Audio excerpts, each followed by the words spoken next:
welcome to the second iteration of this concept. What used to be the numbers game is now the smoke-filled room. We have replaced the second chair with the Honorable John Fielding, Republican politician, attorney, linguist, naval veteran, call it what you will. Say hello to the folks, John. Hello. To the folks. To the folks. Or to the Volk in your case, John. Anyway, so, well, yes, that's what I'm implying. Anyway, and for truth in advertising, people generally know out there by this time, I'm a kind of royalist libertarian, and John is a kind of pioneer 1820 Mormons kill the Indians, and any Mormon that disagrees with us, conservative. Don't you think, John? Pretty much. Yeah, that's pretty much. Okay, so it's kind of the English Civil War, but brought to this day. Right. Hoorah for Charles II. Anyway, we're at huzzah maybe at that point. Second. Yeah, good man, good man. He's going to restore the faith, John. How about James the Second? No, okay. We don't talk about James II that much. Jeez, that guy. But anyway, so as I mentioned, this used to be the numbers game. We had some concepts we played around with. That some of them went well, some of them less than well. So we think this is going to be better. The last time we were recording the numbers game happened to be several Saturdays ago, and our director Keller Rovnak and I had just finished recording, and we turned on the TV, and what did we see? That Donald Trump had been shot in Butler, Pennsylvania. So we said, well, that show's right out the window. And then we did some talking, decided, we're going to do a different look with some better tech, better lighting, that. But of course, still with cigars. Hence, the new title of this broadcast, Smoke-Filled Room, suggested just recently, like 5 minutes ago, by my colleague here, who is mentally incapacitated, much like the President of the United States. Is he even? I mean, I know he's non-compos mentis, but is he alive, do we think? Is he alive? They're probably hiding him in the back room. Yeah, exactly. But then again, that didn't differ much from the 2020 campaign. Yeah, he's in the basement. Now he's in a back room, probably the door locked from the outside, sucking on his thumb, asking where is Corn Pop, his best friend there. So what are you going to do? So, yeah, but of course, having the cigar, we know, per the show, or those that have seen it before, that it's ritualistic. Almost spilled this. 2 pour some whiskey, because there's nothing like at 8:25 in the morning in Annapolis, Maryland on a Saturday morning than some Woodford Double Oaked. So there's some for me. I take it on the rocks. John takes it straight. John likes it dark, like he likes his women. Anyway, so you're smiling there? All right. Here. A little too close for hope, John? Anyway, all right. So what we're going to do today is a relatively simple concept. We are going to talk about the 4 principles in this presidential election, i.e. Trump, Harris, Vance, and Walz. And we're going to talk about them per their assets and liabilities. So obviously, since the coup of the media and the likes of Nancy Pelosi, Joe Biden is now in Never Never Land, talking to Tinkerbell. And Kamala Harris is the new presidential nominee of the Democratic Party, as, by the way, for loyal watchers of the show, all 7,500 of you, that I predicted back in April. Now, I had no foreknowledge. I just saw that Joe Biden was a seriously damaged candidate when it came to presentation, and the Dems being pros, like him or not, I'm not a big Dem fan, pros that they are, though, they definitely are good when it comes to politics as opposed to government, wouldn't let this guy stand. And so debate happens, and bye-bye Joe Biden. They pulled the same thing that they pulled in the 1920s. Which one? Edith Wilson had actually registered yeah. her husband for a 3rd term. Oh, I didn't know And the Democrats from the Congress came to her and said, we're not letting it happen unless you want a bunch of congressional hearings about it. Yeah. Yeah, I mean, we know the Edith Wilson scenario, which very well right now could be, well, before was the Nurse Jill scenario. Now could be the Kamala scenario. Who knows who's running the country at this point? It's certainly not Joe Biden. And of course, one can make the argument that in the last days of FDR, look at the poor man at Yalta. He wasn't there, and who knows who was running the government. It wasn't Harry Truman. And Sam Rayburn said it wasn't he or Truman. So who knows who was running the government at that point? Eleanor's friends. Yeah, Eleanor. I still remember what William F. Buckley said about her. Tell me, I forget. Following Eleanor Roosevelt in search of irrationality is like following a lighted fuse in search of an explosion. You never have to wait too long. Anyway, well, before we begin our analysis, shall we have a bit of a drink, John? Sure. To the new concept of a smoke-filled room? Very good. Yeah, there. Ka-ching chimes. Just a little tasty. I will finish this before this this half an hour approximately is over. All right. So let's start out with Donald John Trump, former president of the United States, perhaps the next president of the United States. John, what are the man's assets as a presidential candidate? Well, his main asset was one that he proved in 2016. Ted Cruz came into the primaries hoping to expand the Republican base by adding the evangelicals. And Trump came in with the same idea, except he didn't add the evangelicals, he added the blue collars. Mm-hmm. And we saw who was successful. Yep. But evangelicals still ended up probably voting for Trump, didn't they? Absolutely. Yeah. Cruz had seen on the statistics that a lot of the evangelicals were sitting on the sideline, so his object was to get them off the sideline. I think Trump managed to do that, and he got the blue collars on top of it all. I mean, he switched a number of counties that had gone for Obama in 2012 to the Republican column just because of the blue collars voting for him instead of the Democrats that time. So his ability to expand the base and his ability to talk to the base is his chief asset. Right. I mean, I hang out at a local watering hole called Grumpy's Bar up in Laureldale, Pennsylvania. And I've been to this bar, folks. It's an interesting place at 2 a.m., let me tell you. A lot of faded glory there, put it that way. Yeah. Well, in any case, Laureldale is a place where a lot of retirees from the Dana Corporation, a lot of retired steel workers hang out there. And they, to a person, they were for Trump. And, you know, if Hillary Clinton had managed to send someone to Michigan and Ohio and Pennsylvania, As Bill Clinton told her to do. yeah, then she would have figured this out. But, of course, she didn't, because the Democratic Party no longer appeals to blue collars. They appeal to elitists. And after all, why would we want to dirty ourselves up with the grimy ex-steel towns? Well, see, now I agree with that, and I'm a Republican elitist. So the dead William F. Buckley School of Republicanism. There's like 4 of us left. So me and the entire staff of National Review. Yeah. So anyway, okay. Any other major assets for Trump aside from the blue collar switch? That is really the major asset that Trump has. Okay. His ability to talk to these people and get them on. I mean, he stirs worshipful devotion in his followers. I mean, I have one that works for me in the coroner's office. And John is a coroner, by the way, by profession. Attorney also, Yeah. but a coroner. But she would run through a brick wall through that, man. I offered her tickets to the Vance rally in Philadelphia. No, I don't want to listen to Vance. I want to listen to Trump. Yeah, and as a coroner, and I've worked with John in his campaign. John knows where I'm going here. We proposed and decided not to go with a campaign slogan that said, John Fielding promises as coroner he would not have sex with dead people much. And somehow that was vetoed. I really don't know. Yes, I don't think that would have gone over well with the electorate. Well, we know, John, going over well with the electorate is sometimes good and sometimes bad for you.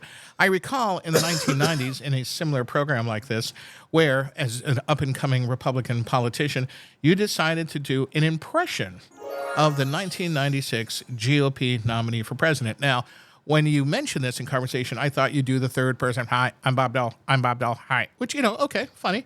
But you did something else, John. John, I'm Bob Dole. I'm Bob Dole. Shake my hand. I'm Bob Dole. Yeah, and so John then did this, and it kind of, thus making fun. And John and I are both veterans.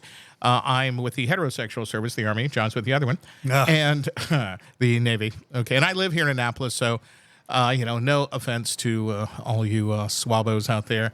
If there ever is a shoot Navy war again, which there won't be, you will play some role in it. I have no doubt.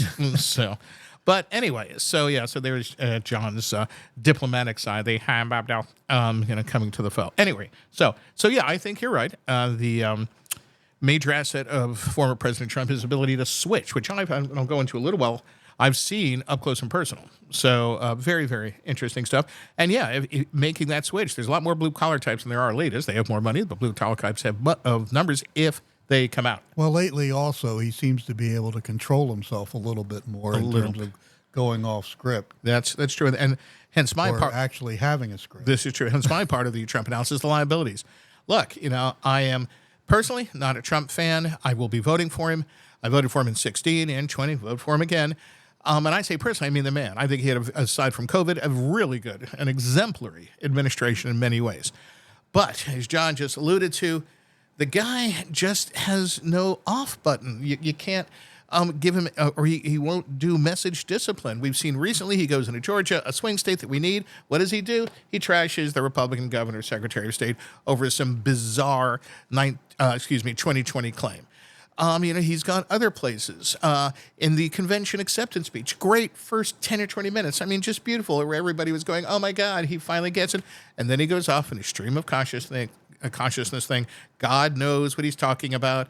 Rainfall rates in Botswana. It goes from there to childhood slights when he was 11. I mean, who knows what the guy. So if he could just control himself, if he could do kind of what he did during the Biden debate and let them hang themselves, because he can do that. If he could back off and just enter in strategically with the scalpel when he needs to, the man's going to win. But if he keeps doing stuff like he did in Georgia and other places, shows no message discipline, does what he did with Twitter when he was president, he is his own worst enemy. And even though I still think at this point it's his to lose, he could make that her race. Please, Mr. President, I know you are not listening to this or seeing this, but I implore you in the indirect sense, just, put a muzzle on it, sir, get a filter, and just strike when you strike on target, please, sir. Nothing about her race, nothing about calling her stupid, this and that. I'm quite sure you're right to the general sense on these things, but just stick to the point, sir. You go 2 or 3 points. You hit national security, how she was complicit in the cover-up of the senility. You do law and order, and you do the economy. And you can go gas prices, grocery prices, stuff like that. You really focus on 3 or 4 things like that. And the border. I'm sorry. That's the major one that I forgot. Thank you, John. And this is ours. This really is ours. And we'll keep the House. We'll add to the House, and we'll pick up the Senate. But if you start going into 2020 and or defending January 6th, which he's going to try to bait you on, Mr. President, on the debate. She's going to January 6th. She's going to weird stuff, and she wants you to take that bait. But if you can avoid it, sir, like you did. I mean, Joe Biden didn't put out much bait. Joe Biden didn't put out much sentience at all with the debate. But if you can do that, sir, if you can show message discipline, you can win this and restore this country to sanity. And give someone on your staff the authority to confiscate your cell phone. Yeah. So you don't have to deal with the tweets again. Yeah, once you get in office, sir, go ahead and tweet away. You're not running again, I hope. But tweet away. But just until then, sir, and I don't think we've seen the usual Trump weird tweets with all the caps and stuff. He's got his own thing now. He's got Truth Social. Exactly. So much better. All right. So we've done, in a limited sense, you could take hours talking about this, Trump's assets and liabilities. Let's talk about Kamala, 1967, Impala. Who knows where the woman is? Her assets. And she does have assets. One, she's a female. And females have a gender loyalty that males do not, in the sense that I think males tend to look at facts and females tend to look at an emotional bond. I'm with her. Imagine if you said I'm with him, it would sound weird, but I'm with her seems to play. So that she is a very bad on the stump politician, but in other ways, again, she plays into the media, what they want for what. It seems a campaign, and this is an asset. And I have a daughter that feels this way, who is a 20-year-old female, college, and the entire campaign seems to be run and kind of trying to put together the same coalition Hillary tried to put together in 2016 and couldn't, i.e., alternative lifestyles, young women, anything but what they consider old, white, and boring. And so it's certainly working, but can they get those women out? Well, if they do, if the Harris campaign can get those women and gays and some minorities and this and that, because Trump is making some move on his black and Hispanic males, then Harris could win. I mean, this is a closer race than people think. Remember all the red tsunami garbage of several years ago? This will not be a red tsunami, guys. I think we're going to win. I think he could look very much like Dukakis Bush 88. I think we could win that way. Maybe 2004, which wasn't won by much by Bush, but Harris can win. She really can. We've got to be very, very careful. Also, she's not hard on the eye. I say that as the male chauvinist that I am. She does have, again, a very specific appeal out there. And I guess, of course, those of you might remember that know your history, I believe sometime in the 19th century, Otto Bismarck made a comment about world geopolitics. And he said the most important thing to understand about world geopolitics, let's call this 1890, is that the United States and Great Britain speak the same language. Well, one of the most important things to understand about today, and I'm not telling you people something you don't know, is that the media and the Democratic Party speak the same language. I mean, absolutely, they are on the same sheet of music. The major media, not all of them, the major media, especially broadcast, is just an arm of the Democratic Party, and that is a tremendous help. They are they are the Ministry of Information, or Ministry of Truth, shall we say, in Orwell's phrase. So yeah, she has some assets going forward when it comes to other things, the dichotomy, shall we say, in her message and stuff. I'll leave that to John Fielding. Yes, well, the main problem with Kamala Harris is that she is trying to have it both ways. She attacked Biden during the debates for Racism, wasn't it? what's that? Wasn't it racism? Yeah, Yeah. for being a racist.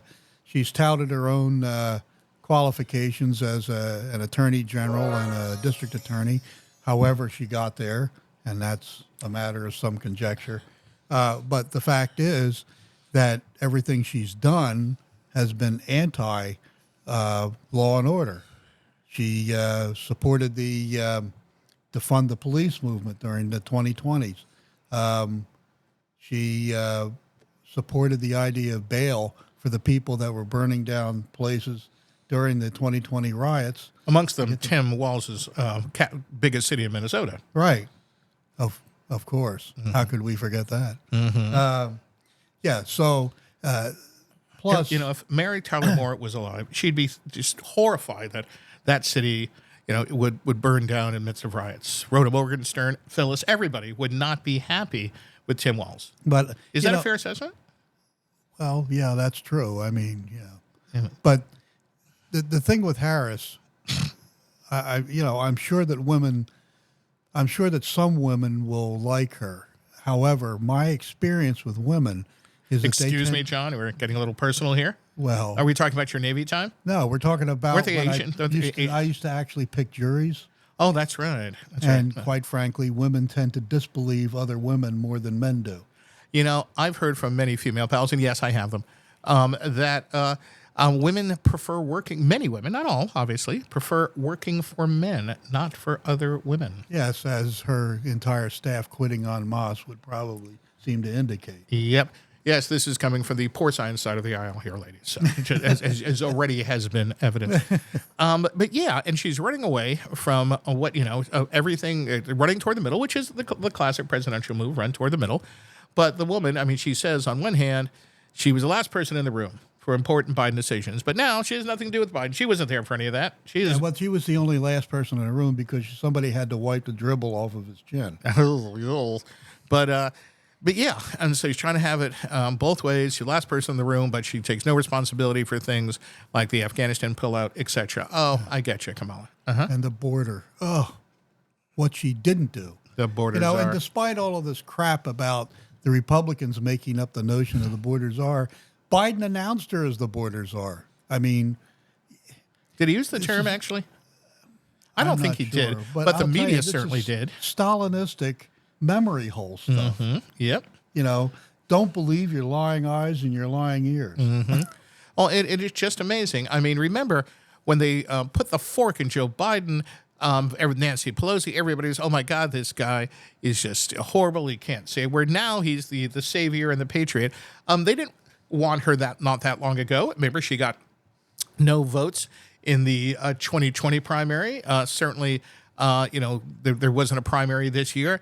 And yet suddenly now she's joyful and she is just this savior of the people and this and that. I mean, this is the memory hole campaign. That's the only way you can explain her cackle at odd times. Oh, yeah. This is the memory hole campaign run by 12-year-old girls. I mean, it really is. Look at her staff. I mean, this is just, every frat boy's nightmare, the kind of frat boys we saw defending the flag in North Carolina, come to fruition.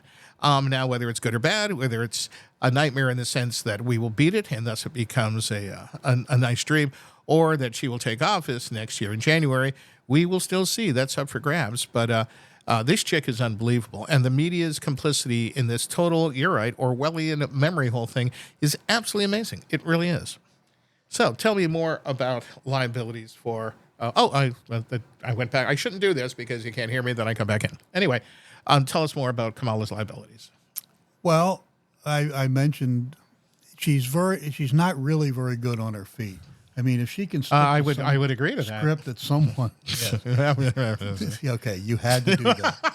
Look, John, had to do that. I'm a perv. I mean, I think everybody knows that. You had to do that. I had to do that. It's intrinsic to me, John. It's shtick, and I love shtick. Yeah, So but- does Kamala. Anyways, all right, I'm laughing at my own joke. Yes, I am. That's right. That's not good. That's very bad. Probably the only person laughing at that joke. But anyway, okay, you were saying. But I mean, her problem is that she's got a lot of Trump's problems in that if she doesn't stick to the script, she just kind of goes off in the never land. Mm-hmm. Talking about things that never were, that, if we can unshackle ourselves from the past, we can move forward into the future and all of the famous word salad airy stuff. Yeah, it's ridiculous. Yeah, I mean, she has liabilities, but whether the Republicans can intelligently target them, and the president isn't talking about her Indian heritage versus her black heritage, whatever. What Sam Francis said. Tell me. The evil party versus the stupid party. Was that his line? I've heard that It for was years. his I line. didn't know that was the original line. Yeah, and after, as John can attest, many decades in politics, some of that's been D.C., it sure seems that way a lot. So let us leave the Democratic nominee and go to the Republican vice presidential nominee, Vance. Now, weirdly enough, I had a chance, just by visiting family in Ohio recently, to be at the homecoming Vance rally right after he got the nomination, or right after Trump named him. Right after the former president, was shot in Butler, Pennsylvania, and he came home to his homecoming rally in Middleton, Ohio, and I was there, about 900 other people, and waited in line for a while. And I got a look, at the Vance audience, got a look at his speaking style, the people that supported him, and you referenced it early. The Republicans, or at least the Trump campaign and Trump himself, have flipped the script because the folks in those lines. Not that long ago would have been solid, rock hard, working class Dem voters. We're talking older union members. We're talking bikers in ponytails. We're talking people that, are just salt of the earth types. And these would have, on a cultural basis to some extent, but almost on a genetic basis. Their parents and grandparents, great-grandparents probably voted Democrat on class lines. They have absolutely switched. These are rock solid Trump supporters, and the Hollywood elitists, et cetera, are pseudo-elitists, shall I say, in Hollywood, are serious Harris supporters. So J.D. Vance brings that. He really, really brings that blue-collar appeal. Also, he's a veteran, one that actually went to war, served in a war zone when his unit did. The guy's really good on the stump. He looks good. He's sharp. He's provocative. Again, I saw him up close in person. He really knew. He knows how to do a soundbite, and he knows it's a good mini political speech. I was always told, and I always try to practice with my clients, is like an 8th grade term paper. Say what you're going to say it in about 3 lines, because people can't remember more than 3 concepts at once, and then tell them what you said. And Vance is so good at that. If you watch him on TV, see what he does. He makes a general statement, he gives proof, 2 or 3 lines about that general statement, and then he restates it. That's exactly the way he is. So he's very, very good. And also, he is a dagger now, and John will go into Walz in a minute. Walz will also fight up there. He's a dagger pointed at the upper Midwest white blue collar support. If Trump can, and they overcome Walz a bit, won't take Minnesota, but Michigan, Wisconsin. If they can take those states along with PA, and Vance is going to do so well in most of PA, and he already has, then Vance could possibly, even though vice presidents don't matter in the general sense, but Vance could really, as Marines do, hit a beach and really, really hurt Harris and Walz. So, I think the guys, I would have preferred, to be perfectly frank, someone that would have expanded the party base a little. I would have preferred Haley. I would have preferred Youngkin. Oh, my God. And I hear the Dems were really scared of Youngkin. Youngkin would have been so great. But Trump wanted an echo, not a choice, in his, where's that from? Goldwater. Thank you, sir. So the sainted Senator Barry, whose airport, or one of the terminals in Phoenix I just came back from a week in Arizona. I just flew out of, and I wanted to, but it wasn't my concourse. I wanted to take a homage side trip to the Goldwater concourse or terminal that my wife vetoed, strangely enough. So, but yeah. So Vance is really, really got potential. He's sharp. He's Yale Law, this, and that. Yeah, I really don't see any downside. He seems to have a sense of humor because his stentorian phraseology without a sense of humor could really come across negatively, but Vance pulls it off. So now, are there liabilities to Vance? What are they, John? Well, I think the chief liability to Vance is that he is an echo. He's a more disciplined version of Trump. He knows how to stick to his message, and he doesn't depart from it and that sort of thing, and that makes it an asset. But quite frankly, his liability is that he doesn't bring anything to the ticket that wasn't already there. He talks the same language that Trump talks to the same group of people that Trump talks to. I mean, Donald Trump needs Ohio, but he doesn't need it that badly. He's like ahead by 8 points. So he needed a senator from Ohio like Frank Howard needed more muscles. So Explain. Frank Howard was 6'8", played for the Washington Senators, weighed 300 pounds, and he was a very muscular guy and a big guy. And I still remember TV commercials about Frank Howard. But I mean, in the kind of channels you watch, big muscular guys, John. Okay. At midnight, watching those magazines too, perhaps. No. Okay. No. All right. All right. This is a commercial. It's your personal life. We'll stay out of it. That's okay. That's commercial I remember as a kid. fine. Okay. Was that traumatic for you, John, as a kid, seeing those big blonde guys? He used to drink his Nestle's Quick. The strawberry? I love strawberry. Was that Nestle's Quick with the bunny on it? Was that? I don't know about that. But he's drinking I it. remember that. He's drinking it in the dugout, and the catcher comes up to him and says, "Hey, Frankie Wanky, are we enjoying Excuse me? our Nestle's Quick Boy? Are we enjoying Frankie Wanky? There's not exactly subtle there. He gets up to bat, and he hits this tremendous home run, and he comes around in his home run trot, and the catcher says, "Hey, Frank, how long have you been drinking that stuff?" And he reaches down and grabs the guy's cheek and says, "Ever since I was your size." So that's what I remember about Frank Howard. Frank Howard. But yeah, the fact is, Vance brings Ohio to the ticket. Okay. Okay. So Ohio wasn't in the Trump column somehow? Yeah, he might have some appeal in Western Pennsylvania because Western Pennsylvania might as well be Eastern Ohio. It's like Southwest Pennsylvania might as well be West Virginia. Mm-hmm. So there's a certain amount of that. The other, being a duplicate of Trump in everything, including his foreign policy, is not necessarily an asset. There are people out there that actually think we should be doing something foreign policy-wise, especially in Ukraine. And when Trump says he's going to settle the thing in 24 hours, well, there's only one way he can do that, and that's to get the Ukrainians to give up territory, which they're not going to do. Vance takes that and goes a step further and basically wants to drop all aid to Ukraine and let them. I said it's like the man never read a book. And I know he has. The man graduated from some pretty heavy-duty institutions, which means he has to be able to read. But he's a Marine. Well, that's true. There's that. Maybe he read while he was having lunch of crayons. That's very possible. Right. So, I mean, I think his chief liability is that he doesn't bring anything that wasn't already there. Gotcha. I think that's very, very good. I mean, again, I'm impressed by the guy. Seen him up close and personal. Youngkin was my choice. Oh, yeah, Youngkin. I mean, look, if you're going to go for a vice presidential candidate to bring something to the ticket, go to a purple state, which Virginia has turned into. Yep. Yeah. It's, I mean, I guess he just wanted Trump prize his loyalty, and that's where he went. And I think Vance, if anything happened to Trump, pray God not, would make a great president in many ways, maybe not always. But as you mentioned, by my Reaganite sights, he's a tad to Charles Lindbergh, shall we say. Right. But, why not? We'll see.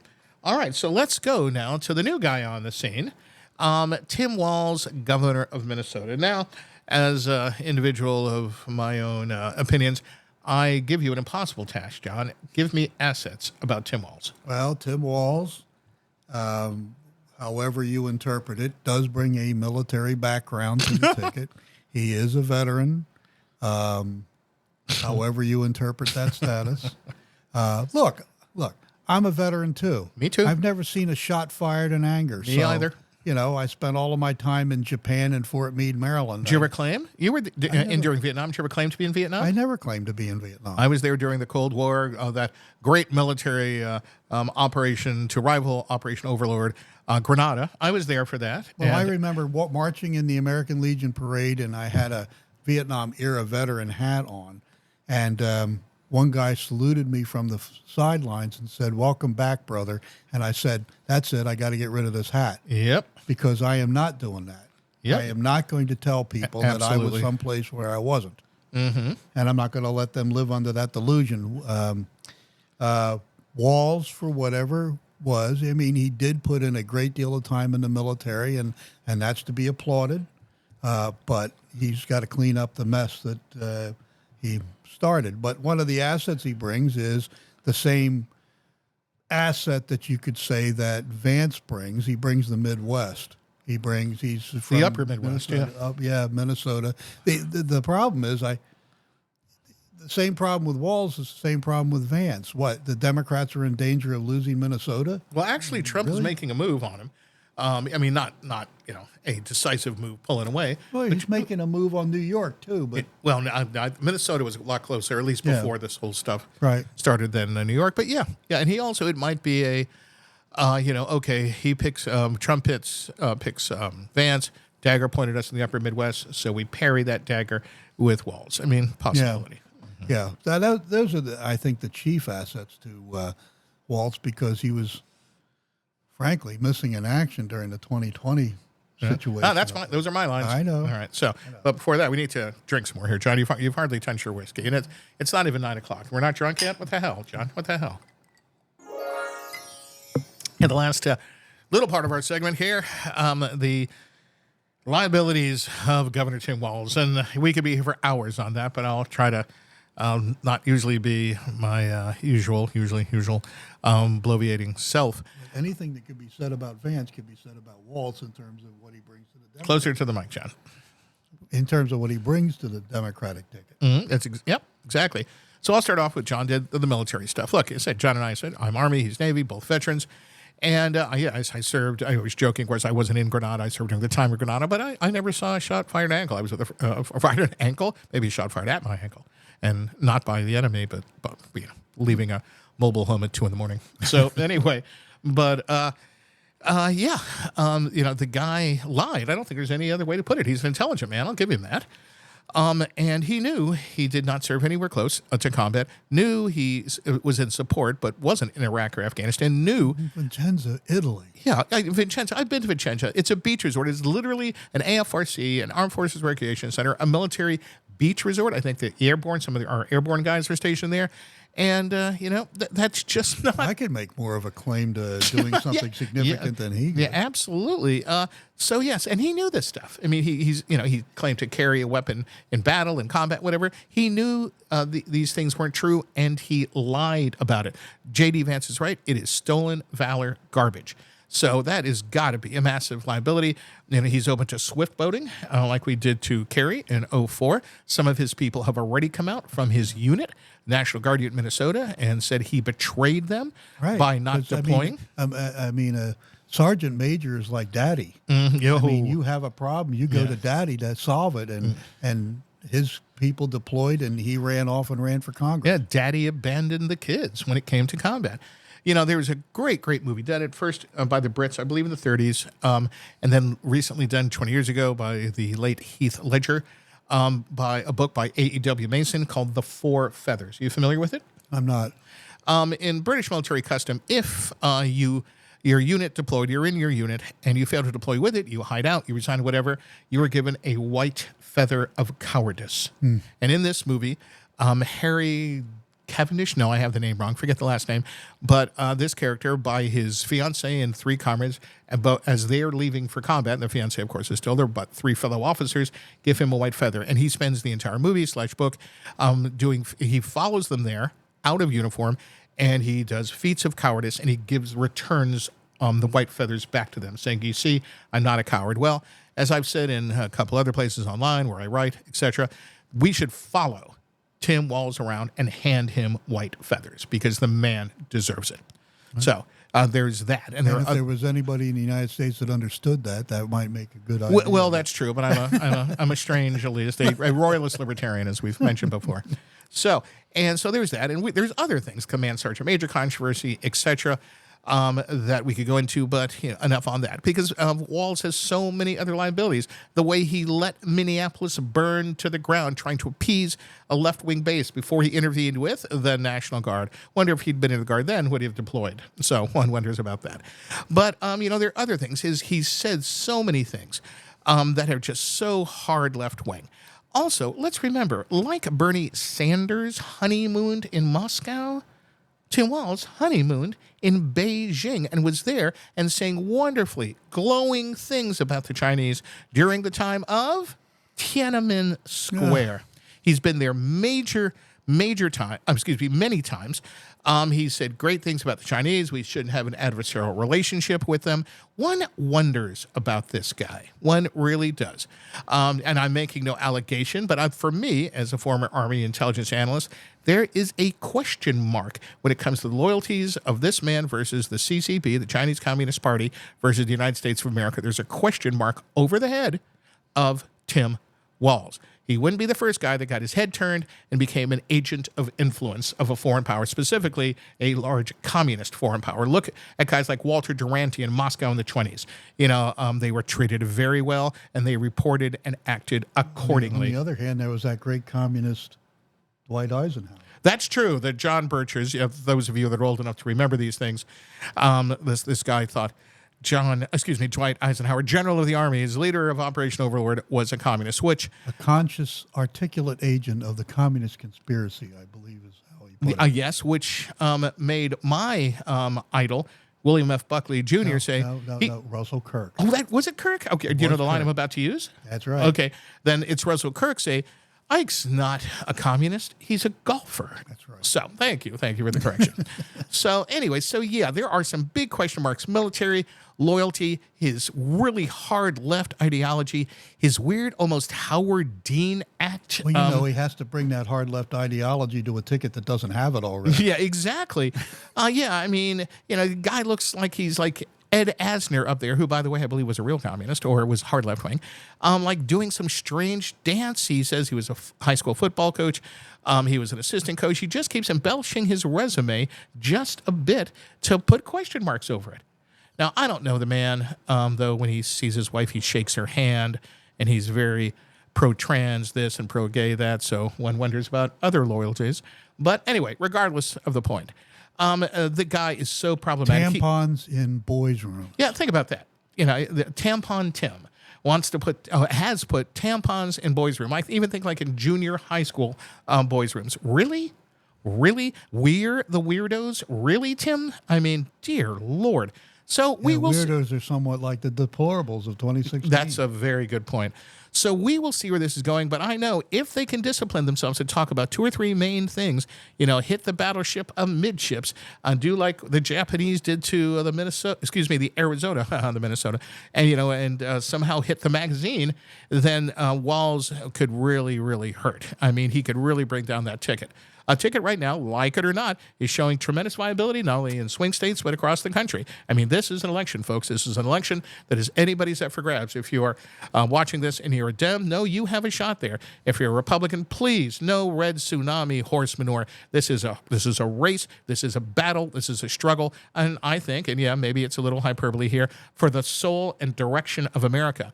And as a Republican, I'll say I don't want us to lose, but as a realist, I got to say Republicans could lose this if they are. You have a way of giving it away. Yeah, and grabbing defeat out of the jaws of victory. So Republicans could lose this if the Republicans aren't on their game, and the Democrats take advantage of the media and other things and the general, moronic sensibilities of many people in America on both sides of the aisle, and the Republicans don't do their job and get out the vote and other things. Kamala Harris could win this, and Donald John Trump could again be relegated to the sidelines. I hope that doesn't happen, but it is a possibility. And Republicans, if you think this is a win already, if you're going to be complacent about this, if you're going to get on your knees to Trump and worship him to the point that you can't see where the real danger lies, then shame on you. And that is it for this first iteration. Well done, Fielding. Well done. Of Smoke Filled Room. I'm David Camioner. This is John Fielding, and we'll see you next time.